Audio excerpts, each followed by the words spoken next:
मैं वादा नहीं कर रहा हूँ कि 24 घंटे में पानी दे दूंगा। 24 घंटे में पानी देना अजमेर में किसी के लिए भी वर्तमान में आगामी 3 साल तक संभव नहीं है, लेकिन मैं वादा कर रहा हूँ, मैं गारंटी दे रहा हूँ कि मैं आगामी अगर जीतता हूँ तो 3 महीने के भीतर भीतर अजमेर उत्तर को 48 घंटे में पानी देने का मैं International brands and smartwatches collection with great offers at Minute 2 Style. Let's go on time with the stylish designer collection. Minute 2 Style near Martindale Bridge, Station Road and Anasagar Circular Link Road. एक दूध वाले के रूप में चुनाव लड़ा और जय जयकार करवाते हुए आपने मुझे आज विधानसभा में, मैं नहीं कह रहा हूँ कि मैं विधायक बनने जा रहा हूँ, लेकिन मुझे जन समर्थन मिल रहा है और मुझे बहुत प्रसिद्ध कराने वाले ऐसे पत्रकारगणों को मैं नमन करता हूँ।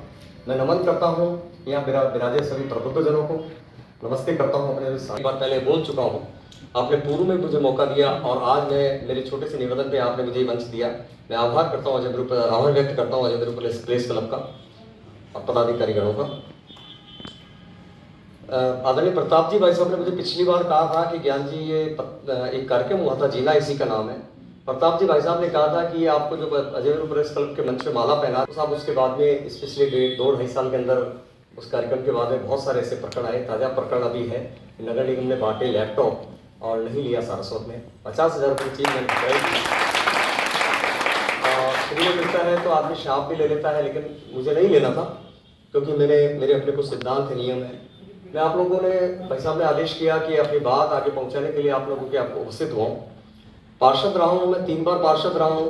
तीनों बार मेरे वार्ड ने मुझे बहुत ऊंचाइयाँ दी और बहुत मतलब अच्छे ताज से नवाजा है। मैंने प्रयास भी किया कि उनके कर्ज को उतारूं। मैं निवेदन करना चाहूँगा कि अजमेर के अंदर हजारों करोड़ रुपए लगने के बाद में भी पानी के लिए अजमेर तरस रहा है, हमारा बीसलपुर तरस रहा है। अब बात आती है कि पार्टी मेरी भी थी, मैं भी उसी पार्टी का सदस्य था, लेकिन मेरी कलम बहुत छोटी थी, मैं पार्षद था। मैंने 1-1.5 साल के अंदर 17 ज्ञापन प्रदर्शन और एक जनहित याचिका जलदायु विभाग में दायर की, लेकिन अजमेर प्यासा है, मेरी कोई सुनने वाला नहीं था। जो मेरे हाथ में था, सड़क खुदी हुई है, गड्ढा पड़ा है और वहां मुझे धरने पे बैठना है। मैं सड़क के गड्ढे में बैठा और वो सड़क का काम हाथों हाथ चालू कराया। ऐसे 3-4 प्रकरण हुए, 3-4 टाटा पावर से संबंधित प्रकरण हुए। जो मेरे हाथ में था वो मैंने धरना प्रदर्शन करके कराया, लेकिन कहीं ना कहीं मैं जब दूसरे वार्ड में एज एक 4 नंबर के पार्षद के नाते कोई समस्या उठाता था पूरे अजमेर उत्तर के, तो मुझे कहा जाता था कि आपकी सीमा वार्ड नंबर 4 है, आप अपनी सीमा में रहें। दूसरे साथी भी बुरा लगता था। पूरे शहर में पिछले कई सालों से 2-3 साल से एक परिवर्तन की लहर चल रही थी। एक ग्रुप बना हुआ था, परिवर्तन ग्रुप, लेकिन मैं उसमें मेरे प्रबुद्ध और बहुत वरिष्ठ पत्रकार गण और शहर के सम्मान्य गण मेरे मध्य विराजे, मैं उसमें कहीं सहभागी ना था। आचार संहिता लगने के 1 दिन पहले तक मैंने हमारे वर्तमान विधायक जी से मेरे वार्ड के अंदर सड़कों का उद्घाटन कराया और मैंने अपील की कि आप इनको वोट दें। तब तक मेरा चुनाव लड़ने का या किसी को अपने कंधे को बंदूक रखने के लिए देने का मानस नहीं था। जब मेरे ऊपर इन सभी लोगों का दबाव आने लगा तो मैं अजमेर छोड़ के 7 दिन के लिए बनारस चला गया कि मैं किसी का टूल नहीं बनूं। जब मैं बनारस से वापस आया, शहर के कई एक बड़े तबके ने मुझे बताया, मैं इन लोगों को छोड़ते बता रहा हूँ जो इससे ताल्लुक रखते हैं, कई समाजों के लोग और कई जाने की, और अजमेर को इस जातिगत के दंगल से समाज दोनों पार्टियों ने या जो भी पार्टी है उन्होंने अपने अपने जाति के आधार के ऊपर इसको बांट रखा है। एक वर्ग कहता है कि मेरे इतने वोट है, दूसरा वर्ग कहता है मेरे इतने वोट है, वो फला समाज मेरे का मैं हूँ, मेरे साथ है, फला समाज मेरे साथ है। इस जातीय समीकरण को तोड़ने के लिए और एक जो अजमेर के विकास के ऊपर जो विराम लगा हुआ है उसको तोड़ने का संकल्प लेकर, अजमेर के विकास के संकल्प को लेकर मैं आगे बढ़ने का प्रयास कर रहा हूँ। साहब, एक विधायक केवल विधायक नहीं होता है। विधायक को सरकारी जो पैसा आता है, योजनाएं आती है, उसके अलावा भी बहुत कुछ किया जा सकता है। पार्षद रहते हुए मैंने कन्या विवाह किया है और करवाए, ऑपरेशन करवाए, पानी की टंकियां बनाई, बड़े वृक्षारोपण कराए, सघन वृक्षारोपण कराए, लेकिन एक पद पे जाने के बाद आदमी कार्यक्रम जो सरकारी कार्यक्रम आते हैं उनके अलावा करना भूल जाता है। अगर वृक्षारोपण भी किए जाता है तो गुलमोहर, करंज और एलिस्टोनिया के पेड़ लगा के अतिश्री कर ली जाती है, जो हमारे लिए ज्यादा उपयोगी नहीं है। कहीं कोई पिछले जनप्रतिनिधियों ने आम के पेड़ या नीम के पेड़ या बर के पेड़ नहीं लगाए हैं, कहीं कन्या विवाह की इन्होंने नहीं किया। सामाजिक सहभागिता भी जनप्रतिनिधि की बहुत जरूरी है। सरकारी योजनाएं तो केंद्र से और राज्य से आती है, उनका क्रियान्वयन कराना तो एक जनप्रतिनिधि का धर्म होता है, कराना ही होता है, लेकिन उसके साथ साथ जो आम जनता के सामाजिक मुद्दे उनके साथ सहभागी बन के और उनके हर कदम पे उनका साथ देने का संकल्प लेकर मैं आगे आया हूँ। सब अजमेर के अंदर बीसलपुर में पानी है।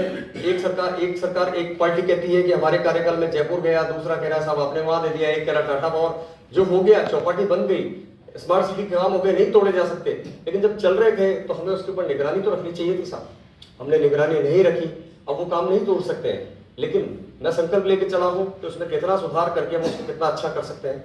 मैं वादा नहीं कर रहा हूँ कि 24 घंटे में पानी दे दूंगा। 24 घंटे में पानी देना अजमेर में किसी के लिए भी वर्तमान में आगामी 3 साल तक संभव नहीं है, लेकिन मैं वादा कर रहा हूँ, मैं गारंटी दे रहा हूँ कि मैं आगामी अगर जीतता हूँ तो 3 महीने के भीतर भीतर अजमेर उत्तर को 48 घंटे में पानी देने का मैं वादा कर रहा हूँ। मैं वादा इसलिए नहीं कर रहा हूँ क्योंकि मैं कोई मेरे पास तकनीक है, मैं वादा इसलिए कर रहा हूँ कि ऐसा 60 टैंक नंबर टैंक जो नसीराबाद रोड पर है वहां तक अजमेर से बीसलपुर को अजमेर के लिए पूरा पानी आता है, लेकिन ऐसा 7 से ऐसा 8 सुभाष उद्यान में वहां तक आते आते उस पानी को पता नहीं कहाँ चला जाता है। सारी अवितरण व्यवस्था है साहब, वो केवल उसको उसकी जो प्रशासनिक ढांचा है उसमें सुधार करके वितरण व्यवस्था में सुधार के थोड़ी सी मॉनिटरिंग करके ही उसको सुधारा जा सकता है। 3 महीने बाद उसमें गड्ढे हो जाते हैं साहब, देखा हो तो पेच हो जाते हैं। उन सड़कों की गारंटी होती है और गारंटी जब तक होती है जब सड़क को खोदा नहीं जाए या कट नहीं लगाया जाए। जगह जगह गारंटियां खत्म की जाती है, क्यों की जाती है सब, इसका कौन देखने वाला? कोई नहीं देखना। मेरे वार्ड में कोई खोद के देखे, अगर मैं उसकी जेसीबी स्वयं जब्त कराई है, मैंने 50 बार ट्रैक्टर जेसीबी और तगारी फावड़े जब्त कराए बिना परमिशन खोदने के। परमिशन क्यों देती है साहब नगर निगम? आपकी जो नई सड़क बनी है जो साल भर पहले बनी उसकी परमिशन क्यों देती है? जनप्रतिनिधि पाबंद नहीं करते उनको। कहीं ना कहीं हजारों करोड़ रुपए के स्मार्ट सिटी में काम हुए, हमने देखा होगा कि हमारे राष्ट्र के प्रधानमंत्री माननीय नरेंद्र भाई मोदी जी ने जगह जगह जाकर इतने बड़े कार्य हुए तो उद्घाटन किया है, लेकिन अजमेर के अंदर उन्होंने कहीं भी आकर उद्घाटन नहीं किया, क्योंकि साहब कहीं ना कहीं भ्रष्टाचार की बूंद आ रही थी और प्रधानमंत्री जी बहुत सचेत रहते हैं इस मामले में। एक आरोप ये लगता है कि मैं कांग्रेस को जिताने के लिए आया हूँ साहब। मैं उन आरोप लगाने वालों को आपके मंच के माध्यम से निवेदन करना चाहता हूँ कि अगर कांग्रेस को जिताना होता तो मैं इनके साथ में रहकर गद्दारी करके भी तो जिता सकता था। मैं सिर्फ अपने वार्ड से हरा के ही मेरे लिए इनको कांग्रेस को जिताना पर्याप्त है, अपने जो मेरे साथ में जो जुड़े लोग हैं उनको मात्र कान में कहने से ही मैं कांग्रेस को जिता देता, इनको हराता। लेकिन गद्दारी करना मेरे खून में नहीं था साहब, बागी बनना मुझे ज्यादा पसंद आ रहा है। आज भी मैं अपने साथ वालों की कहीं गर्दन छुरी पे पीछे साथ में रख के गर्दन नहीं काटना चाहता। मैं आज समक्ष हूँ, भारतीय जनता पार्टी परिवार में था और उनके समक्ष मैं चुनाव लड़ रहा हूँ, सामने हूँ। तरह तरह के आरोप लगाए जा रहे हैं कि सनातनी नहीं है साहब। भीलवाड़ा के अंदर कोठारी जी चुनाव लड़ रहे हैं, चित्तौड़ में आकिया जी चुनाव लड़ रहे हैं, महेंद्र जी रड़ौता चुनाव लड़ रहे हैं, कुंदन जी वैष्णव लड़ रहे हैं और कई लड़ रहे हैं। मतलब वो सारे सनातनी है, केवल ज्ञान सारस्वत एक व्यक्ति के सामने चुनाव लड़ रहा है तो सनातनी नहीं है। सब पोस्ट डाली जा रही है कि गाय बचाने वाले हाथ गाय काटने वाले हाथों में जा रहे हैं, तो साहब कौन सी गाय काट दी? अजमेर में किसने गाय काट दी साहब? अजमेर उत्तर के अंदर, अजमेर उत्तर पैसे वालों का भी है, शोरूम वालों का भी है, गरीब का भी है, ठेले वालों का भी है, हिंदुओं का भी है, मुसलमान का भी है, सिख का, ईसाई का भी है। तो अगर उसमें अजमेर उत्तर में किसी जाति विशेष पे, किसी धर्म विशेष के व्यक्ति के लिए काम करना है, विकास करना है, तो विधायक ही थोड़ी देखेगा कि साहब आपको मुस्लिम के पास नहीं जाना है तो वोट मांगने मुस्लिम के पास नहीं जाएंगे, ईसाई के पास जाना कोई गुनाह नहीं है साहब। इस तरह के आरोप लगाए जा रहे हैं, व्यक्तिगत आरोप लगाए जा रहे हैं साहब। ये तो कार सेवा में नहीं गया। अरे साहब कार सेवा में नहीं गया तो आरोप कौन लगा रहा है? जिनके परिवार के वरिष्ठ सदस्य जो अभी दिवंगत हो उनके नेतृत्व में कार सेवा में गया हूँ, साथी जिंदा है। कोई बात नहीं साहब, मुझे ऐसा कोई दिखाना नहीं है। कार सेवा में गया था उसमें सोच के नहीं गया था कि आगामी मुझे चुनाव, साहब इसके घर पे तो गए ही नहीं है।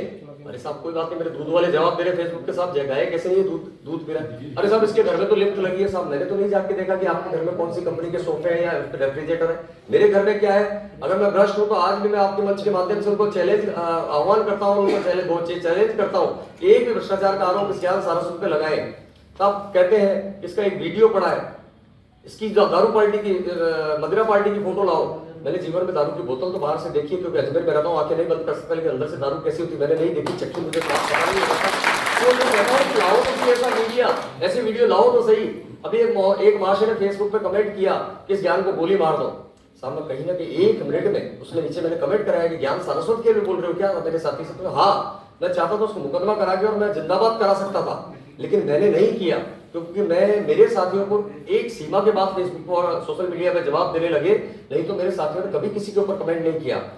मैं कह रहा हूँ वर्तमान जो हमारे विधायक महोदय आज हैं, जो मेरे सामने लड़ रहे हैं, पहले भी सम्मान्य थे, आज भी सम्मान्य और सम्मान्य रहेंगे। मैंने उनसे जीवन में बहुत कुछ सीखा है। मैं चुनाव लड़ रहा हूँ, वो भी चुनाव लड़ रहे हैं, तो कोई बुरा काम नहीं है, लेकिन चुनाव लड़के और किसी की जाति और धर्म को बदलने के उनको कोई अधिकार नहीं है या वो मुझे सर्टिफिकेट देने वाले कोई नहीं होते। तो साहब अजमेर के इस विकास को लेकर मैं आगे बढ़ रहा हूँ। मैं आप सबसे निवेदन करता हूँ कि आगामी 25 तारीख को आप सभी 9 नंबर आपका जनता की टिकट पर लड़ रहा हूँ, आपकी टिकट पे मैं लड़ रहा हूँ। 9 नंबर का आपका बटन है, चुनाव चिन्ह आपका सीटी है, प्रत्याशी आपका ज्ञान सारस्वत है। और साहब आप ही नहीं, आपके रिश्तेदार, आपके सगे संबंधी, मित्र मंडल सबसे निवेदन करें कि आगामी 25 तारीख को सीटी के वोट के ऊपर बटन दबाकर मुझे मतदान करें, विजय बने, विधानसभा में विजय। मैं बदले में ये नहीं घोषणा करूंगा कि मेरे हाथ में कोई जादू की छड़ी है, मैं ये कर दूंगा वो कर दूंगा।